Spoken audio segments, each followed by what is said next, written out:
Insyaallah. Bismillahirrahmanirrahim. Assalamualaikum warahmatullahi wabarakatuh. Alhamdulillahi ala ihsanihi wa syukru lahu ala taufiqihi wa amtinanihi wassalatu wassalamu ala asfiyaihi wa khairi khalqihi wa ala alihi wa ashabihi wa man sanna bi sunnatihi ila yaumi liqa'ih.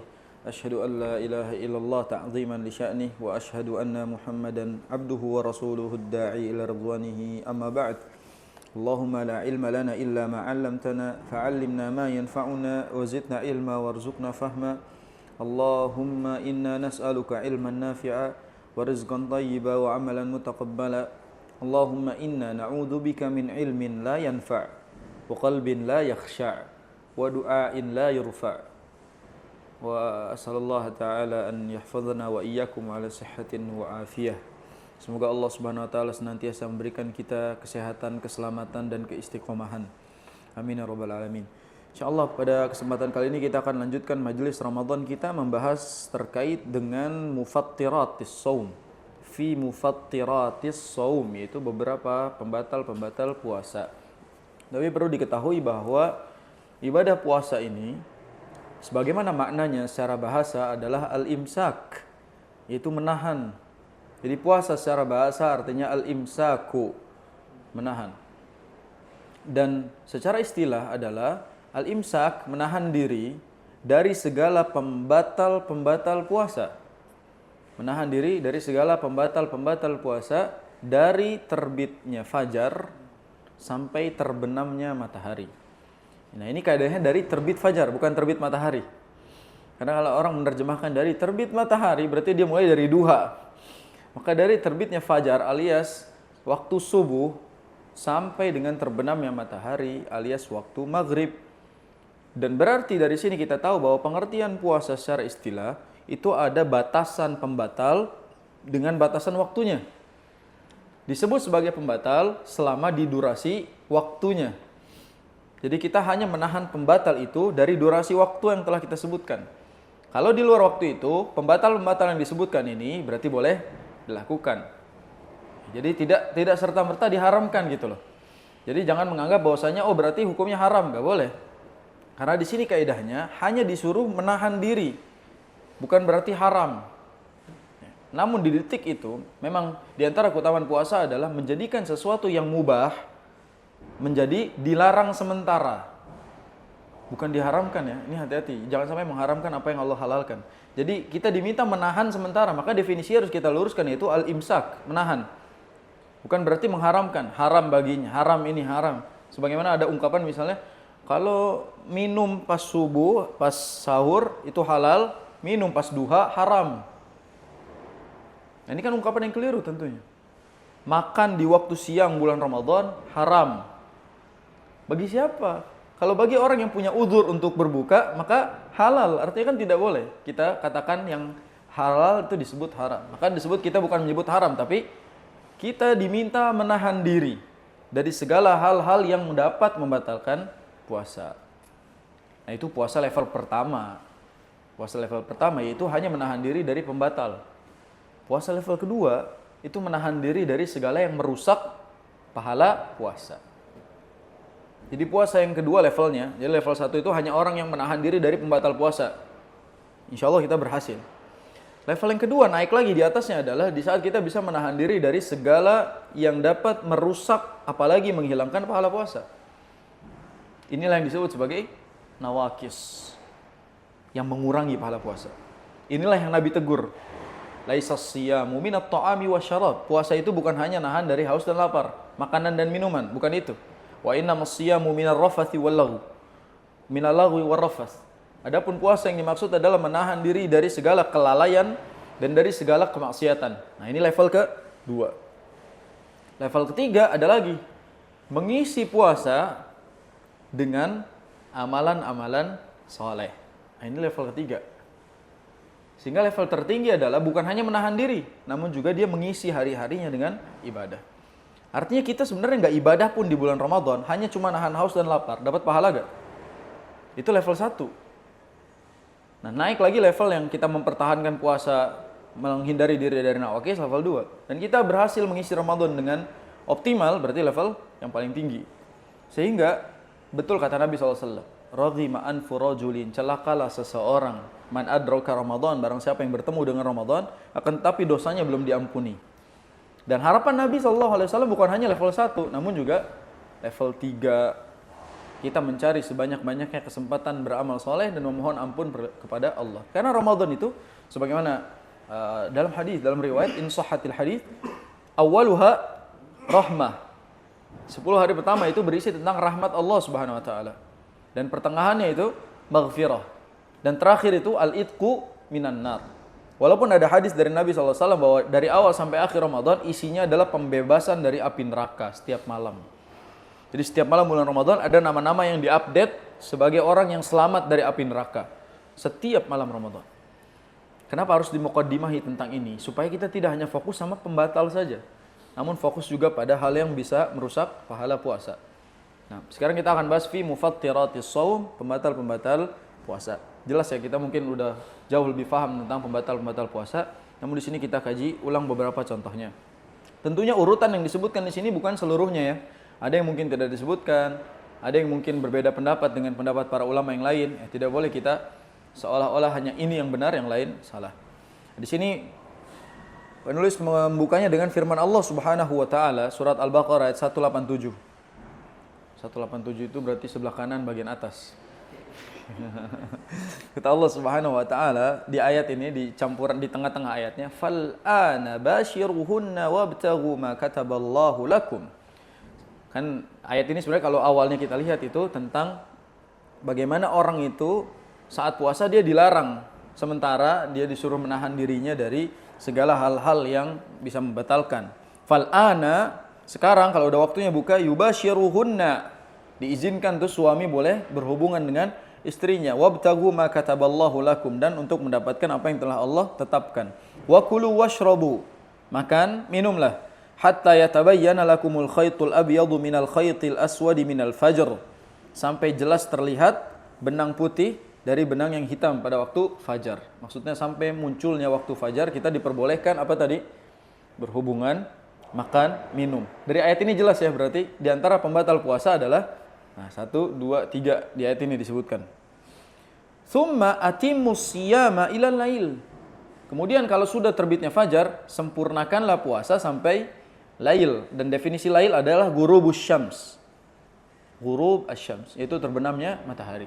Sehingga ayat ini memberikan kita dalil beberapa pembatal puasa. Ada berapa tadi yang disebutkan? 3. Yang pertama, bashiruhunna. Bashir itu artinya berhubungan atau berjima. Itu berarti bagian dari pembatal. Yang kedua, makan. Yang ketiga, minum. Itu yang disebutkan oleh Allah Subhanahu wa taala. Zakarallahu ta'ala fi hadhil ayah al-karimah usula mufattiratis shaum. Di ayat ini Allah sebutkan dasar pembatal puasa. Kalau kita lihat dasarnya adalah yang pertama syahwat. Yang kedua adalah hal-hal yang tadinya mubah seperti makan dan minum atau apa-apa yang masuk ke dalam diri kita. Wa dzakara Nabi sallallahu alaihi wasallam fi sunnati tamama dzalik, dan dalam hadis disempurnakan dengan lengkap lagi pembahasannya. Di kitab ini disebutkan pembatal puasa ada 7. Buku ini disebutkan pembatal puasa ada 7. Walaupun tentunya ada penjabaran lainnya. Poin yang pertama atau pembatal yang pertama adalah al-jima'. Al-jima' adalah berhubungan seksual suami istri. Nah, ini bahwa suami istri saja disuruh berjarak di bulan Ramadan, maka jelas menjadi teguran juga bagi orang yang bertanya, apakah batal orang yang puasa tapi pacaran? Nah, ini puasa tapi pacaran, yang suami istri suruh berjarak ini. Ini puasa tapi pacaran. Ada lagi istilah Pak, taraweh bareng pacar. Ya Rob, ya Rob, Masya Allah. Buka bareng pacar, Masya Allah. Tadarusan bareng pacar, ya Arhamar Rahimin. Ini syar'i sekali Ramadan antum ini. Dibikin konten lagi, tadarus bareng pacar, ini apa? Setiap bulan Ramadan, setiap hari. Subhanallah. Ini musibah ya. Buka bareng pacar, cek gitu ya kan, dibikin konten seperti itu. Wal'iyadzubillah. Itu semua menjadi bantahan bahwasanya suami istri saya harus berjarak. Bahkan apa-apa yang bisa mendatangkan syahwat di antara mereka di bulan Ramadan dihindari. Apalagi sampai terjerumus kepada jima'. Di sini penulis sampai nyebut wa huwa a'zamuha wa akbaruha itsma. Itu dosa yang paling besar, pembatal yang paling besar. Bayangin yang tadinya halal dan bahkan di dalam hadis itu disebut sedekah. pahala yang sunnah bagi yang mengerjakannya ketika dilakukan dengan orang yang halal di bulan Ramadan menjadi dosa yang paling besar kalau dilakukan. Famata jama'a as-shaimu batala shaumuhu fardhan kana aw nafla. Tatkala seorang yang berpuasa itu melakukan jima, puasanya batal, baik puasa wajib atau puasa sunnah. Tsumma in kana fi nahari Ramadan. Kalau itu terjadi pada siang hari Ramadan, was-shaumu wajibun alaih, dan puasa hukumnya wajib bagi dia. Lazimahu ma'al qada'i al-kaffaratul mughalladah. Maka orang yang berjima di siang hari, ingat dengan istrinya sendiri. Bukan istri orang lain. Kalau istri orang lain double dosanya itu. Ini istri sendiri. Dosanya adalah dia wajib qada dan dia kena kafarah yang berat. Dia kena kafarah. Apa kafarahnya? Apa dendanya? Wahiyya itqu raqabatin mu'minah. Denda yang pertama adalah dia harus memerdekakan budak yang mukminah. Sekarang udah nggak ada tuh. Nggak mungkin dilakukan yang pertama. Kalau nggak bisa, fa illam yajid, kalau nggak bisa, nggak ditemukan, fasyamu syahraini mutatabi'ain. Dia wajib berpuasa 2 bulan berturut-turut. Gara-gara sehari. 2 bulan berturut-turut. Ini puasa Ramadan aja gagal dia. Gimana lagi suruh 2 bulan berturut-turut, dan itu tidak boleh putus tanpa uzur syar'i. Jadi boleh putus kalau di hari-hari yang diharamkan saja. Misalnya hari Id, hari tasyrik, boleh. Kalau misalnya dia batal di tengah-tengah, maka dia ulang lagi dari awal, dari 1. Berarti kan total itu 2 bulan, anggaplah 30 sama 29 ya, berarti 59 hari. Dia harus puasa. Kalau putus di tengah tanpa sebab, dia ulang lagi dari 1. Itu kafaratnya. Maka bersabarlah Anda, wahai para suami, bentar aja, berapa jam. Ngebet amat. Makanya beribadah fokus, ada ibadah yang lain, bukan cuma ibadah itu saja. Fasyamu syahraini mutatabi'ain. Ya. La yuftiru bainahuma, tidak boleh ada batal. Dan lain-lain tadi saya sudah jelaskan. Atau yang terakhir, kalau itu tidak mampu, dia bilang, ya Allah saya sehari aja nggak kuat, apalagi 2 bulan berturut-turut. Maka ada opsi yang terakhir, yaitu it'amu sittina miskina. Memberikan makan 60 orang miskin. Mungkin ini lebih ringan. Yang memberikan makan orang miskin. Memberikan makan orang miskin, ringan kan. Kadang-kala memang yang seperti ini tuh jangan dianggap remeh dengan mengatakan masa gitu aja nggak sabar. Memang momen-momen seperti ini hal-hal yang tidak bisa diduga. Maka seorang mukmin tahu caranya ngerem dirinya sebab ketakwaan dia kepada Allah. Jadi memberikan makan 60 orang miskin. Dan tidak boleh kita main-main dengan gampang lah ngasih makan orang miskin 60 aja misalnya. Nggak boleh, maka dosa besar di hadapan Allah Subhanahu wa taala. Wa fi sahih Muslim, jadi ada kisah nih. Seorang laki-laki. Dia ngadu kepada Rasul karena dia ternyata menjima istrinya di siang hari bulan Ramadan. Dia merasa bersalah. Dia datang kepada Rasul ngadu. Rasul gimana nih, saya nggak tahan, harus melakukannya di siang Ramadan. Dia ngadu. Kata Rasul SAW, hal tajidu raqabah? Apakah kamu bisa menjumpai budak yang bisa kamu merdekakan? Kata dia, la. Terus kata Rasul, hal tastati'u siyama syahrain? Apakah kamu bisa puasa 2 bulan? Bahasa gampangnya gini, ya 1 aja nggak, 1 hari aja gagal gitu, apalagi disuruh 2 bulan. Kata laki-laki ini, tidak ya Rasul. Qala la, qala fa'at'im sittina miskina. Kalau gitu, berikanlah makan 60 orang miskin. Ini dalilnya dari Rasul SAW, diriwayatkan dalam hadis riwayat Al-Bukhari dan Muslim. Hingga dalilnya kuat bahwa ini perintah dari Nabi SAW, kafarah bagi orang yang menjima istrinya di siang Ramadan. Ulama Syafi'iyah memperdetail secara sengaja. Ada yang tidak sengaja emang ya? Anda sampai bingung ini. Ada yang tidak sengaja atau secara tidak sadar gitu. Karena kaidahnya secara sengaja dan sadar. Apakah mungkin ada masa lupa puasa Ramadan? Atau mungkin dia ngigo. Nah, ngigo mungkin. Ngigo, wallahu a'lam gitu ya. Tapi dalam hal ini kalau misalnya secara sengaja dengan tujuan, maka itu jelas kena kafarat. Adapun kalau misalnya secara tidak sadar dan tidak sengaja, wallahu a'lam, maka dia tidak kena kafarat, namun tetap wajib qada. Wallahu a'lam, kok ada orang nggak sengaja gitu ya, nggak mungkin, mustahil. Baik, itu diantara rem terberat laki-laki dan wanita yang sudah bersuami istri. Maka dalam hal ini siang Ramadan isi dengan ibadah-ibadah, jangan sering-sering ketemu, sering-sering nempel ya, kasih jarak. Maka dalam hal ini kalau di luar waktu itu maka diperbolehkan. Subhanallah, tahun lalu anak ngisi kajian di sebuah kafe di Kemang itu. Pertanyaan-pertanyaan karena yang hadir itu orang-orang seleb gitu. Dia nanya tentang, Ustadz, bagaimana suami saya ini sahur tinggal mepet, dia minta Ustadz. Dia minta, dia bilang, bagaimana saya sebagai istri, saya harus taat atau seperti apa? Padahal ini waktu sahur masih boleh dia lakukan itu. Dan belum subuh. Bagaimana Ustadz? Bagaimana kalau lagi melakukan imsak, kata dia. Bagaimana kalau tengah-tengah imsak? Mana mungkin? Ana bilang, antum kasih tahu suaminya. Kasih tahu bahwasanya ini tuh bulan Ramadan, bulan harusnya kita beribadah, banyak beribadah. Ada ibadah-ibadah lain yang bisa kita perjuangkan. Ini waktunya sudah mepet. Ya di waktu yang lain saja supaya lebih panjang waktunya. Maka kalau di malam hari suaminya meminta, maka istrinya kembali kepada hukum asal. Adapun siang hari hukumnya haram, maka harus saling mencegah satu sama lain. Tidak boleh sampai terjebak ke dalam hal sampai ke ranah jima. Hadza wallahu a'lam bishawab. Baik, nomor 2, pembatal juga adalah inzalul maniyyi bi ikhtiyari. Keluarnya atau mengeluarkan mani secara sengaja. Keluarnya mani tapi secara sengaja. Ini mengeluarkan, bukan keluar saja, mengeluarkannya secara sengaja. Baik dengan cara bitakbil karena adanya cumbuan, au lamsin atau sentuhan, au istimna'in. Nah, ini anak pondok paham betul makna istimna ini. Istimna bagaimana huna? Apa bahasa resminya? Masturbasi. Ya, maka kalau ada sebab-sebab seperti ini batal. Kalau dikeluarkan secara sengaja batal. Sengaja misalnya, ini sebagai ilmu ya kita sampaikan, sengaja menyentuhnya atau sengaja menempel-nempelkannya, sengaja sampai ada cumbuan dan seterusnya mengakibatkan mengeluarkan maninya secara sengaja, maka hukumnya batal. Dan dia harus mengqadha puasanya. Jangan anggap remeh seperti ini. Ini bagian dari gagal menjaga syahwat. Karena puasa itu yada'u ta'amahu wa syarabahu wa syahwatahu min ajli. Saat orang meninggalkan makannya, minumnya, dan syahwatnya karena aku, kata Allah. Padahal ini orang puasa itu bukan cuma nahan perut, nahan di bawahnya juga. Nahan yang ada di bawah perutnya. Nah ini harus diingatkan bahwa yang seperti ini penting sekali kita kaji, jangan sampai kita salah faham. Fa'ammat takbilu wal lamsu biduni inzal fala yufattir. Kalau misalnya mencium atau bersentuhan tidak sampai keluar mani, maka boleh. Jadi bersentuhan atau berciuman namun sampai tidak keluar mani boleh, tidak membatalkan. 5 fi sahihaini min hadis Aisyah radhiyallahu anha. Ada hadis dari Aisyah. Kata ibunda kita, anna Nabi sallallahu alaihi wasallam kana yuqabbilu wa huwa shaim. Nabi sallallahu alaihi wasallam itu mencium dan beliau dalam keadaan puasa. Wa yubashiru huwa shaim wa huwa shaim.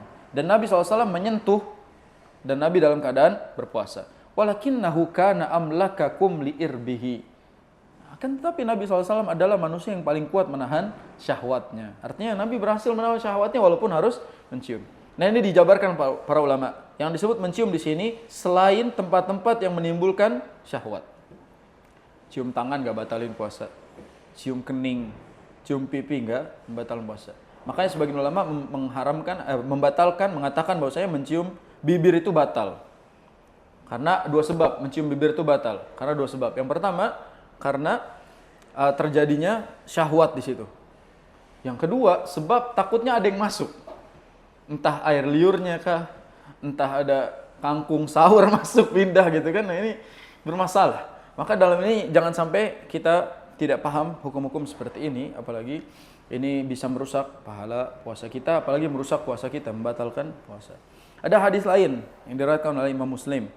Hadis ini dari Umar bin Abi Salamah. Sa'ala Nabi SAW. Beliau nanya kepada Nabi, ayuqabbilu sha'im? Apakah orang yang berpuasa boleh mencium? Kata Nabi SAW, sal hadhihi. Kebetulan di sampingnya ada Ummu Salamah, istri beliau. Tanya deh sama orangnya gitu. Apakah boleh cium istrinya gitu? Coba tanya. Fa akhbarathu anna Nabi SAW kana yasna'u dzalika. Lalu Ummu Salamah menceritakan bahwa Nabi juga pernah mencium beliau dalam keadaan berpuasa. Ya Rasulullah, qad ghafarallahu laka ma taqaddama min dzambik wa ma ta'akhkhar. Kata Umar bin Abi Salamah, wahai Rasulullah, sungguh engkau itu telah diampuni dosa yang telah lalu dan dosa yang akan datang. Lalu Rasul bilang, ama wallahi inni la atqakum lillahi wa akhsyakum lahu. Demi Allah, aku adalah orang yang paling bertakwa kepada Allah Subhanahu wa taala di antara kalian dan paling takut kepada Allah Subhanahu wa taala di antara kalian. Itu maknanya apa? Kalau misalnya mencium itu dia mampu menahan dirinya, masih ngerem dirinya, maka tidak batal. Tapi kalau dia khawatir dengan mencium itu bisa menjerumuskan kepada step berikutnya, maka jangan lakukan itu. Itu juga disebutkan di sini. Lakin in kana shaimu yakhsha ala nafsihi minal inzali bit takbil. Kalau dia khawatir dengan adanya cium atau cumbu itu membuat dia bersyahwat apalagi sampai keluar maninya, maka ditinggalkan. Atau dia khawatir sampai meningkat ke level berikutnya setelah itu, maka ditinggalkan. Nah, itu yang harus kita fahami. Wa ammal inzalu bil ihtilami, au bitafkiri al-mujarradi 'anil amal fala yufattir. Tadi kan dikeluarkan secara sengaja. Bagaimana keluarnya tidak sengaja? Bagaimana kalau keluarnya mani itu karena mimpi atau karena memikirkan sesuatu? Ini apa hukumnya? Maka di sini disebutkan fala yufattir, tidak batal. Jadi kalau siang-siang mimpi basah, enggak batal, tapi dia harus tetap mandi. Ini ilmu juga. Jadi kalau misalnya siang hari mimpi basah, mandi tapi tidak batal puasanya. Sama seperti kaidah yang harus diketahui, kalau dia junub, malam harinya dia junub, lalu pas bangun dari tidurnya, dia belum mandi, dia tidur, terus bangun-bangun tiba-tiba udah duha, dia udah niat puasa nih, tapi dia nggak sempat sahur karena bablas tidurnya. Bangun-bangun duha, maka dia masih boleh berpuasa. Ya, dia mandi untuk sholat subuhnya, lalu dia lanjut berpuasa. Maka tidak masalah. Jadi tidak dikatakan membatalkan puasa. Nah, yang ketiga, tadi udah selesai berarti berkaitan dengan keluarnya sebab mimpi. Ini soal berpikir tadi, apakah membatalkan? Jadi memikirkan sesuatu tiba-tiba keluar air maninya. Entah ini penyakit mungkin ya, yang seperti ini atau seperti apa, mudah sekali gitu. Jadi kalau misalnya kejadian seperti itu, apakah batal? Jawabannya tidak. Karena ada hadis dari Nabi SAW, Innallaha tajawaza an ummati ma haddatsat bihi anfusaha ma lam ta'mal aw tatakallam. Sesungguhnya Allah itu mengampuni dosa para hambanya selama itu masih bagian dari bisikan hati saja, yang belum terucap atau belum dilakukan. Jadi kalau cuma baru pikiran saja, belum ada perbuatan atau perkataannya, maka belum jatuh pada membatalkannya. Nah, itulah diantara ghafurnya Allah Azza wa Jalla. Yang ketiga yang membatalkan puasa adalah makan dan minum, jelas. Al-aklu awisyurb, makan dan minum. Di sini terjemahkannya isalut ta'ami awisyarab ilal jawfi min tariqil fami awil anfi. Masuknya makanan atau minuman ke tenggorokan. Ini al-jawf itu rongga tenggorokan. Ke rongga tenggorokan dari jalur mulut atau dari jalur hidung. Maka tadi saya bilang bahwa yang dimaksud makan di sini bukan hanya soal menelan sesuatu, tapi masuk saja itu sudah membatalkannya. Contoh misalnya orang sengaja main-main, masukin makanan gitu, dikeluarin lagi, itu sudah batal kalau udah sampai ke jaufnya. Dan al-jauf itu rongga sebelum al-halqu, sebelum tenggorokan di atasnya. Sehingga kalau sudah sampai situ saja sudah membatalkan. Ada orang main-main misalnya pura-pura gitu, maka itu bisa membatalkan kalau sudah sampai ke al-jaufnya, sudah sampai ke rongga tenggorokannya. Adapun kalau misalnya dia makan dalam keadaan apa? Lupa, maka tidak masalah, tidak membatalkan. Asal lupanya enggak nelen 3 bungkus nasi warteg, ya itu bukan lupa namanya.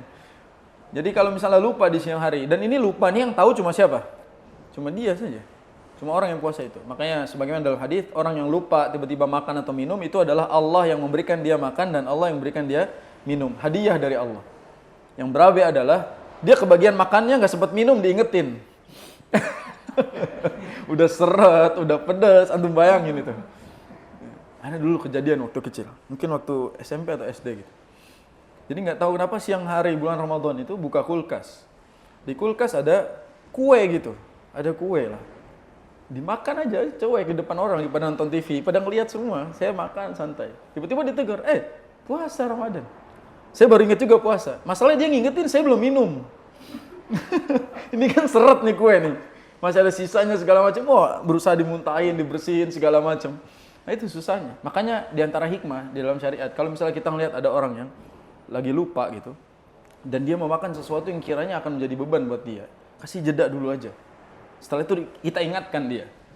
Bukan berarti kalau udah 3 piring ingetin gitu, enggak. Tapi maksudnya kita lihat kadarnya, jangan sampai mudarat buat dia sampai tersedak misalnya. Itu bermasalah. Dalam ngingetin ada adabnya. Artinya kalau misalnya kita lupa nggak ada masalah. Ya kadang-kala memang seperti kopi lah. Kadang-kadang orang yang ngasih kopi di kantor itu lupa juga kalau bulan Ramadan itu. Dia siapin aja di mejanya misalnya di kantor. Dia lupa sambil ngerjain, sambil baca, minum misalnya. Nah, itu wajar, memang Allah Subhanahu wa taala membuat kita lupa. Dan itu tidak membatalkan puasa asal kadarnya jelas, enggak 3 gelas, 3 piring dan lain-lain, maka tidak masalah. Fa amma syammur rawaih fala yufattir. Kalau kita mencium aroma-aroma saja tidak batal. Jadi hal yang kita cium aromanya saja, kalau sengaja dan terus-menerus hukumnya makruh. Jadi kalau makanan sengaja gitu, aromanya diulang-ulang dan dia bertahan di situ makruh. Tapi tidak sampai batal puasanya.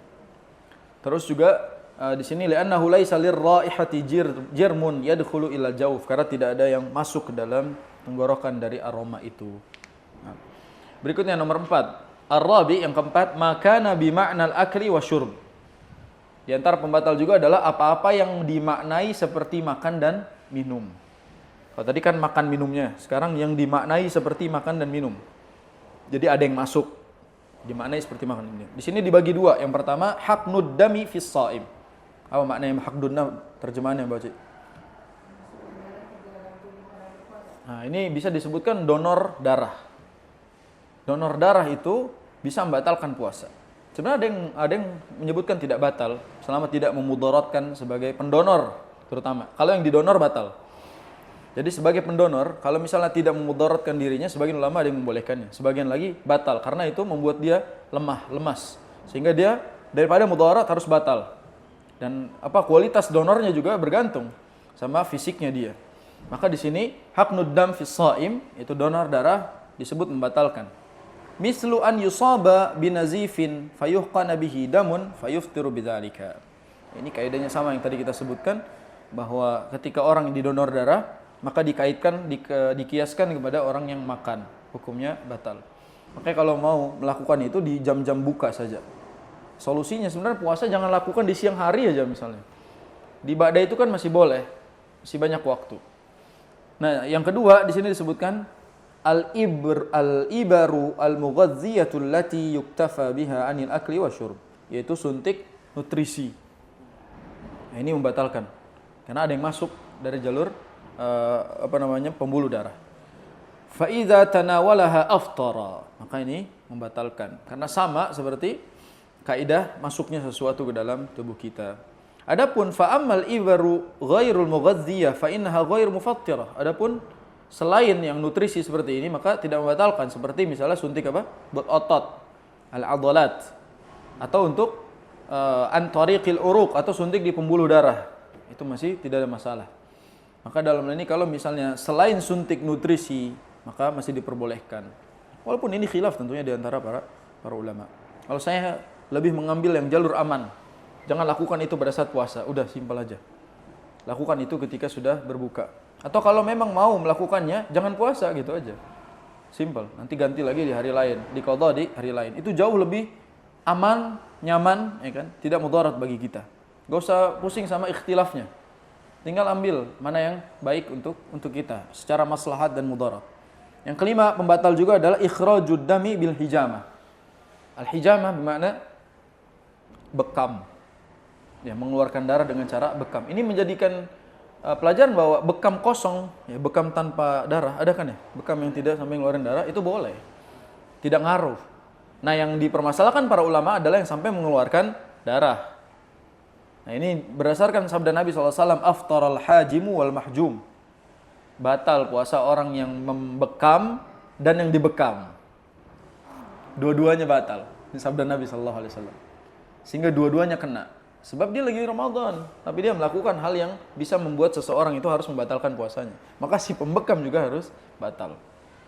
Makanya orang yang membekam dan dibekam di bulan Ramadan, melalui hadis ini hukumnya batal. Qala al-Imam Al-Bukhari rahimahullah, laisa fil babi asahhu minhu. Tidak ada hadis yang lebih sahih dari hadis yang barusan. Sehingga hadisnya cukup kuat dijadikan dalil. Walaupun sebagian ulama mengatakan hijamah tidak semuanya batal. Dan tadi sudah kita sebutkan kalau hijamah mengeluarkan darah maka batal, hijamah yang tidak mengeluarkan darah maka tidak batal. Nah, sebenarnya hijamah masih bisa ba'da tarawih ya, bahkan enak bahkan.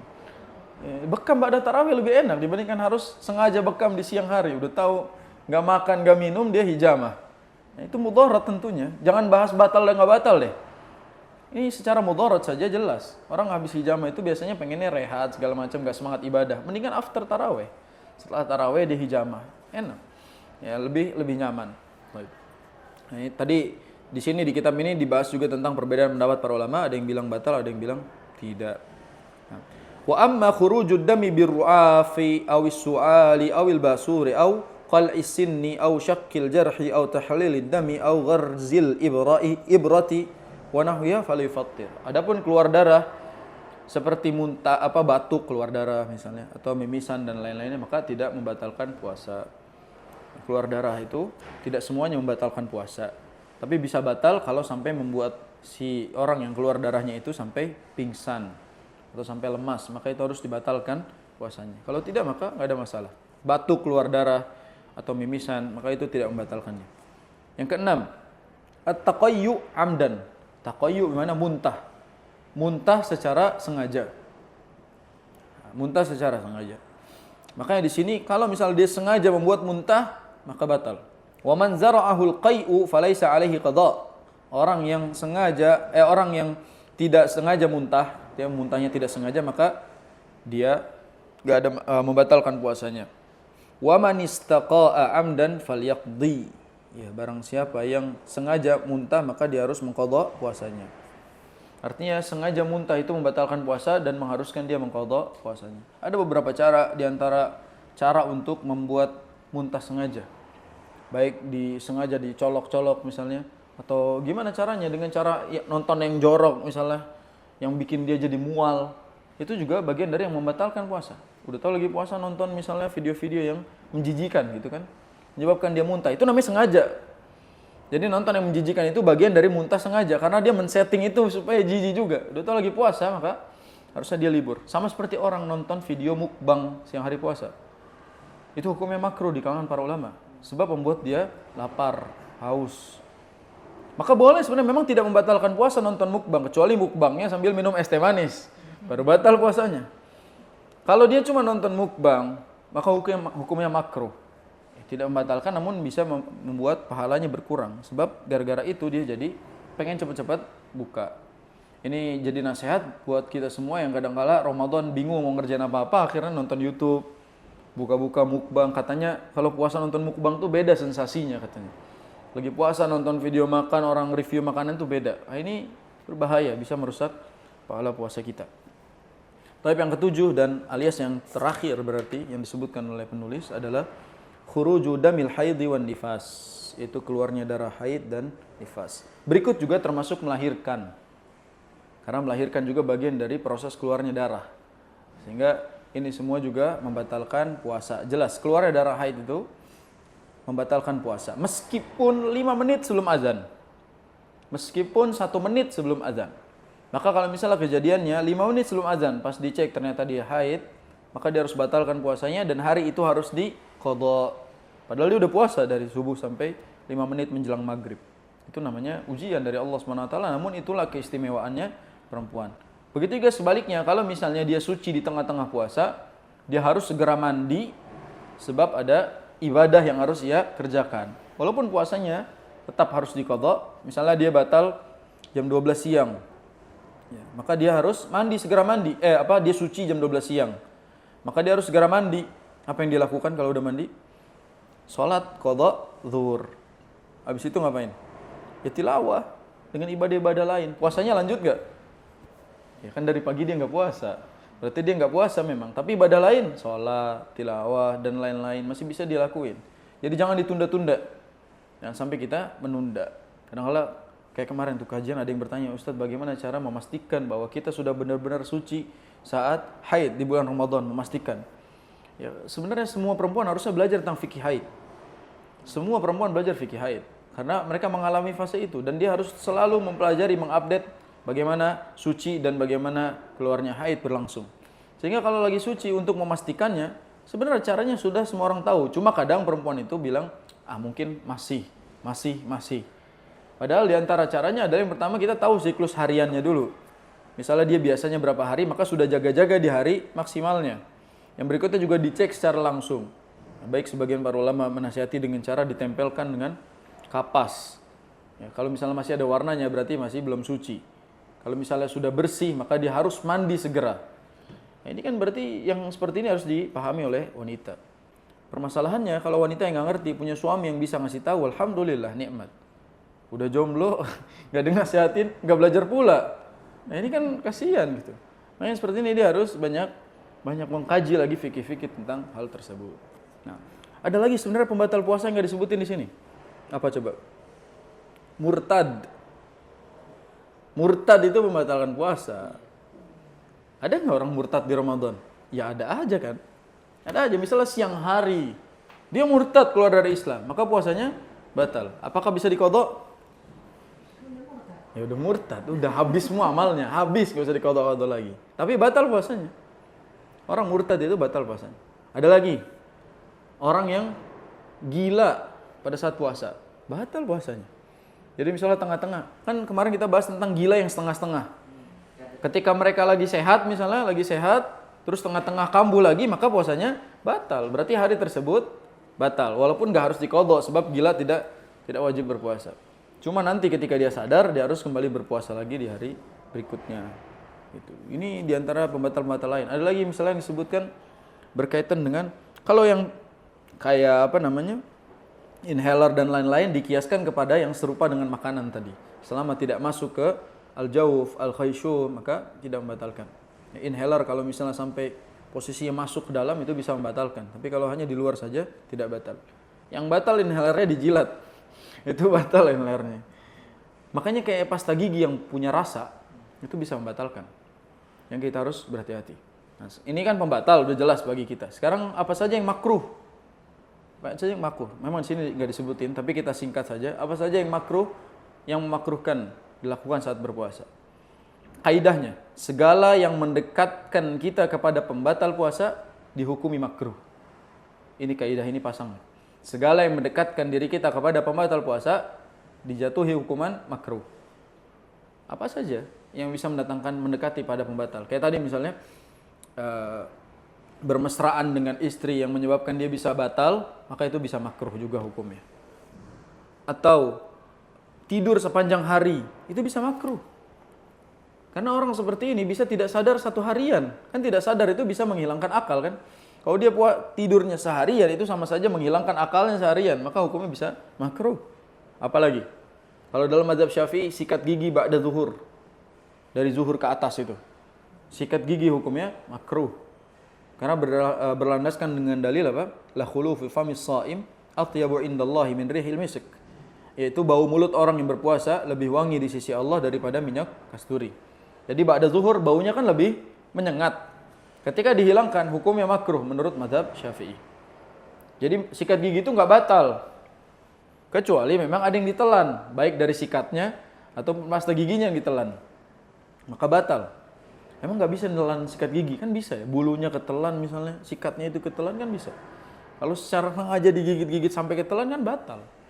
Terus pasta giginya kalau misalnya sengaja dilama-lamain ketelan kan batal juga. Sehingga kalau misalnya sampai ada yang tertelan dan masuk, batal. Apalagi yang makruh. Kumur-kumur berlebihan. Itu makruh. Makanya Nabi SAW memberikan nasihat apa? Maksimallah dalam berkumur-kumur kecuali dalam keadaan puasa. Puasa udah biasa aja. Kumur-kumur pakai air kulkas. Nah itu kan sengaja banget. Kumur-kumur pakai es teh. Kumur-kumur pakai minuman-minuman. Dia bilang apa-apa yang ditelan baru batal. Tapi kalau dikumur-kumur saja tidak batal. Ini kan bahaya nih kaidah seperti ini. Kalau dikumur-kumur doang nggak batal misalnya. Kalau ditelan baru batal. Kalau orang semua berlaku seperti ini, kumur-kumur semua dia. Karena dia pikir kumur-kumur tidak membatalkan. Ini bisa jatuh pada hal yang makruh, bahkan bisa sampai haram. Apalagi, sebagian ulama menyebut berenang. Berenang itu makruh pada saat puasa. Karena apa tadi? Dikhawatirkan sampai membatalkan puasa. Ada air yang masuk secara tidak sengaja atau secara sengaja. Maka lebih baik dihindari, ditinggalkan. Apalagi? Yang makruh-makruh juga di bulan puasa. Tadi sudah disebutkan banyak tidur, lalai, itu juga makruh. Apa-apa yang membuat kita mendekati hal-hal yang bisa membatalkan makruh. Seperti ini, nyicip masakan. Nyicip masakan itu hukum asalnya makruh, tapi boleh bagi yang masak. Dengan syarat dia nyobainnya itu karena ragu saja sama rasanya. Kalau biasa ibu-ibu sudah punya takaran yang memang gak perlu lagi diragukan, gak usah dicobain. Biasanya kadang-kadang orang tua kita itu kalau masak, dia punya takaran yang gak usah dicobain emang udah enak gitu. Dia sudah masak itu bertahun-tahun, gak usah cobain, yakin. Nah kalau udah yakin gak usah dicobain. Tapi kalau gak yakin, maka hukum makruhnya boleh diambil. Dia nyicip, dan nyicipnya gak sepiring. Nyicip itu ada kaidahnya, jadi cuma diambil, dicicip ke lidahnya langsung dimuntahin, gak ditelan. Jadi dicicip itu hanya ke lidahnya terus diludahin. Bukan dinyicip, misalnya masak sayur sop gitu dicobain, ininya Nggak begitu. Ini kadang-kadang orang bilang sesendok kuahnya itu boleh. Ini kayak ada yang keliru ya. Jadi jangan sampai kita misalnya masak sayur sop, terus dicobain kuahnya gitu. Nah ini batal ya. Batal. Yang nggak boleh, yang disyariatkan adalah dipegang pakai tangan, ditempel ke lidah. Oh udah pas, udah. Kayak kita misalnya bikin sirup buat buka puasa. Kan ada yang nyobain sesendok ini, telan. Nah itu batal, meskipun hanya sedikit. Maka dicobainnya adalah hanya di tap aja. Jangan sampai ditelan. Habis itu ludahin lagi. Ini harus dipahami juga dalam memasak. Kalau bisa seperti ini tuh memang jangan sampai kita bermudah-mudahan. Makruh juga harus berusaha untuk ditinggalkan. Karena memang makruh ini artinya kalau ditinggalkan dapat pahala. Dikerjakan memang tidak dapat dosa. Nah, itu tadi sudah nawakid, sudah pembatal, sudah yang makruh sudah, sekarang terakhir nawakis. Nawakis itu yang mengurangi pahala puasa. Di antara yang mengurangi pahala puasa adalah berkata kotor. Yang dalam hadis yang sudah kita bahas. Berbohong. Itu tidak batal memang puasanya. Kecuali dia bohong nggak buka padahal buka. Nah itu udah jelas batal ya. Bukan hanya bohongnya yang mengurangi pahala, tapi dia udah buka puasa. Maka bohong, berkata kotor, ghibah, ya, terus adu domba, maksiat, marah-marah, itu juga hukumnya nawakis, menghilangi pahala puasa. Terus juga tidur seharian penuh, itu nawakis, tidur seharian penuh. Niyamus shaim ibadah, tidur orang puasa ibadah, pakai dalil lagi. Udah malas pakai dalil lagi. Kita ini masya Allah emang malas aja ada dalilnya. Malas punya dalil. Makanya kalau dipikir-pikir, kalaupun hadis ini sahih, kenapa para sahabat nggak tidur aja gitu loh? Kenapa mereka harus baca Quran, hatam 2 hari sekali, 3 hari sekali tadi gitu loh? Kan tidurnya aja ada pahalanya. Harusnya kan bisa memikirkan ada ibadah yang biasa tapi pahalanya besar. Di antaranya tidur gitu. Ya memang ini keliru. Jadi yang seperti ini harus dikritisi. Jadi kalau tidur karena kecapean ibadah boleh. Tapi kalau tidurnya dengan alasan supaya nggak kerasa puasanya, salah. Justru kerasa puasa itu harus dilawan dengan ibadah-ibadah biar bernilai pahala. Kan al-jaza min jinsil amal. Pahala itu bergantung pada amalannya. Semakin berat dikerjakan, semakin besar pahalanya. Ibadah di bulan Ramadan, bulan puasa itu berat. Maka dalam hal ini semakin besar juga pahalanya di hadapan Allah Subhanahu wa taala. Kadang-kadang melihat ya, kebiasaan tidur ba'da subuh di bulan Ramadan ini memang sudah mendarah daging buat kita semua. Tidur ba'da subuh. Padahal sebenarnya ba'da subuh itu hukumnya di antara waktu-waktu yang dilarang untuk tidur. Tapi ini ya karena bulan Ramadan punya alasan. Jadi begitu habis subuhan dia tidur. Kadang-kadang tidur subuh, begitu paginya lemas juga, dia jadi malas beraktivitas, dia malas beribadah. Ini keliru. Harusnya ba'da subuh dia gunain buat tilawah sebagaimana yang dikerjakan oleh Aisyah radhiyallahu anha. Jadi bunda kita ini kalau ba'da subuh memang dia memberikan waktunya untuk tilawah dulu sampai terbit matahari baru tidur. Jadi tidurnya itu ketika terbit matahari. Jadi kalau emang mau tidur, tidurlah setelah baca Quran, begitu matahari terbit, bolehlah duha dulu 2 rakaat baru tidur. Itu amannya seperti itu. Ya, makanya kalau mau tidur pun ada strateginya di bulan Ramadan. Ada caranya supaya kita tidak bablas terus. Terutama yang wajib-wajib jangan dilalaikan. Karena yang melalaikan itu termasuk nawakis. Secara simpel itu mungkin yang disebutkan berkaitan dengan nawakid, pembatal, nawakis yang mengurangi pahala. Dan yang terakhir adalah makruh-makruh dalam hal puasa. Dan kita bahas di kajian ini tentu tidak semua yang disebutkan, namun mudah-mudahan mewakili. Nah, tidak semua nawakis itu nawakid. Jadi jangan mengatakan bahwasanya nawakis yang mengurangi pahala itu membatalkan, tidak.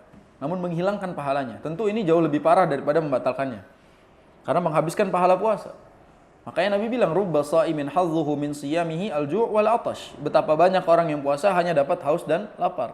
Wa rubba qa'imin hadzuhu min qiyamihi as-sahar. Betapa banyak orang yang qiyam yang didapatkan hanya begadangnya doang, enggak dapat pahala. Maka berhati-hatilah dalam beribadah. Hadza wallahu a'lam bishawab. Semoga Allahumma ja'alna mimman shama ramadhana imanan wa ihtisaba. Ya Allah, jadikanlah kami orang yang beribadah puasa itu karena iman dan ihtisab, sehingga kita mendapatkan pahala ghufira lahu ma taqaddama min dzambi. Diampuni dosa yang telah lalu. Subhanakallahumma bihamdika asyhadu an la ilaha illa anta astaghfiruka wa atubu ilaik. Wa sallallahu ala nabiyyina Muhammadin wa ala alihi wa ashabihi sallam. Assalamualaikum warahmatullahi wabarakatuh.